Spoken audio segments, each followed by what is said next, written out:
Dodgers continuing to add more pieces to the puzzles as we get closer to the 2025 season. This is awesome sauce news for the Dodgers. Also, I want to break down some contracts. I want to break down the Lux contract and also the CT3 Chris Taylor contract. We're going to talk about their contracts too as well. And what does all this mean with the new addition?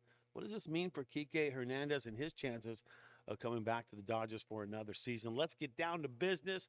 This is Dodgers Digest. Brad J with you. Hit the subscribe button, as a lot of you are doing. Also, hit the like button and turn on the notifications because every time I bust a new video, you're going to want to know what the heck is going on. All right, let's get down to business. Dodgers adding more pieces to the puzzle. And the plot thickens. Korean standout Ha-Seong Kim signs a 3-year deal with the Dodgers. How about that? Middle infielder. What's your thoughts on that? Having a guy like that coming to the Dodgers. I think it's a good deal. Like to see that for sure. And he's a lefty. Like to see another lefty on the team. It's a 3-year deal. Ha-Seong Kim from Korea. And I spent some time out there during the Olympics. Love the country of Korea and stoked to see Ha-Seong Kim on the team. The new lefty, the contract deets. What are the details of his contract? Well, just so happen to have those available for you.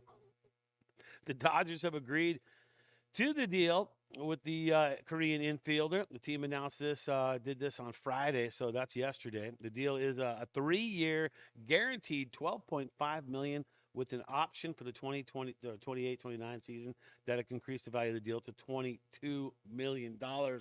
Well worth it. He hasn't proven himself in Major League Baseball, but I think that is only a matter of time when it comes down to that. All right. Well, what has he done? I mean, you think about the deal, and then you start comparing situations to Major League Baseball or to Korean baseball. It's going to be it's a different game for sure, right? So, what are his stats? What are his stats over there? What were his stats in Korea, and what are his stats going to be in Major League? Well, he batted 304. What was it? A 364 on base percentage over 8 seasons with the Korean Heroes. Kim also stole 20 bases, so 20 bags, not bad, each of the past 7 seasons, reaching a high of 46 bags in 2021. Left-handed hitter, loved that, and he slashed a 326, 383, 458 with 11 home runs and 30 steals for Kiwoom in 2024. So I don't know your thoughts on this, but having him on the team, what does that do for the infield? You start looking at the situation that it is for the Dodgers, and you're looking at you got a Chris Taylor contract that you're dealing with. You got a Lux contract you're dealing with. I mean, sometimes we forget Miggy Rose on the team, and we got him too. So as well as like, how is that infield gonna break down? And I'm glad you asked that question because it is time for one of your favorite times. Yeah, the Dodgers Digest quote of the day. And the quote of the day comes to us from Brandon Gomes. What does he say? Brandon Gomes says the Dodgers mindset, and this is what he said as they're introducing Teoscar to the team and his signing. The Dodgers mindset is to have Betts at shortstop, and they've said that. Okay, so there's nothing different on that. Betts at shortstop and Lux at second base. So they're saying Lux at second, right? So Kim fits in more of a utility role, making use of his strong track record with both middle infield spots. So he is good at the middle infield. He plays short, solid in that, solid at second base.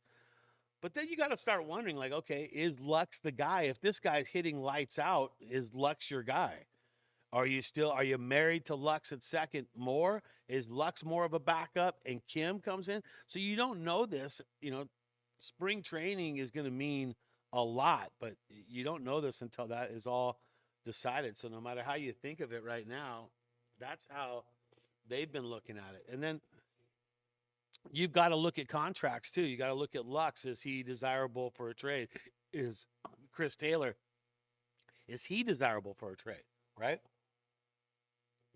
So you got to start looking at that because you don't want to have the problem is you don't want to have too much. And that's what the Dodgers are starting to have a little bit of a build up on the infield. And now Do you start making moves? Well, then you got to start looking at contracts too, for sure. Like, what is the Chris Taylor contract? I think that contract is the killer one right there. I really do, because that contract for him is a pretty big one when you look at what he's done too as well. Here's the Gavin Lux contract. Let's take a look at that right there. That's 1 year at 2,760 right there. So that's a decent deal for the Dodgers. So is he? He's definitely tradable, possibly, but you saw what Gomes said about Gavin, that Gavin would be the starting second baseman and Kim would be backing that up. So, but the Chris Taylor contract still is the one that I look at, which is the big one. I think 60,000 over 4 years. So he's not even a free agent for a couple years, and not many people are going to take that contract up when it comes down to it. So they're probably going to stick with what you got going on with what you have on the field right now. So breaking down the infield, you got Miggy Rowe there, okay? He's a guy that can play not every day. You got Muncy, which they have said, how many times have they said about Muncy that he is going to be the starting third baseman? They have gone out and said that. Just like they've said Lux is going to be the starting second baseman. But with the pickup of Ha-Seong Kim, you got to think no matter what, the changes are going to be made and things are going to happen in a big way. So what's going to happen? What's going to happen with Chris Taylor? What's going to happen with Lux? And then one thing that this brings up to me is, what does this mean for Kike Hernandez?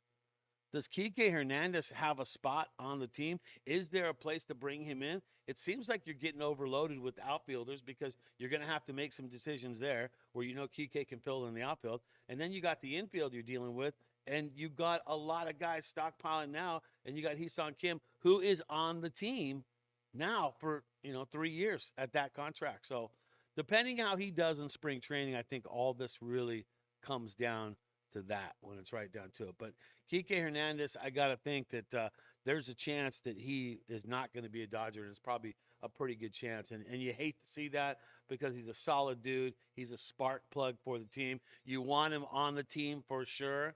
For sure you want him on the team. But unfortunately, that might be the reality that the Dodgers have to face, that they're not able to bring him on. But maybe it's a situation he signs a 1-year deal, the team doesn't make it to the playoffs, and then all of a sudden you got Kike, he's available, and you try to bring him out and get him back on the Dodgers for another 1 year. I mean, I feel like there's probably a way to do it, but unfortunately, that's not the way it's turned out. All right, that's going to do it, Dodgers Digest. Hit that subscribe button. Hit that like button, and also turn on the notifications. Brad J with you. Always good to be hanging with you. And remember, always, as you go throughout your day, to always think blue. Think blue, man. Think blue.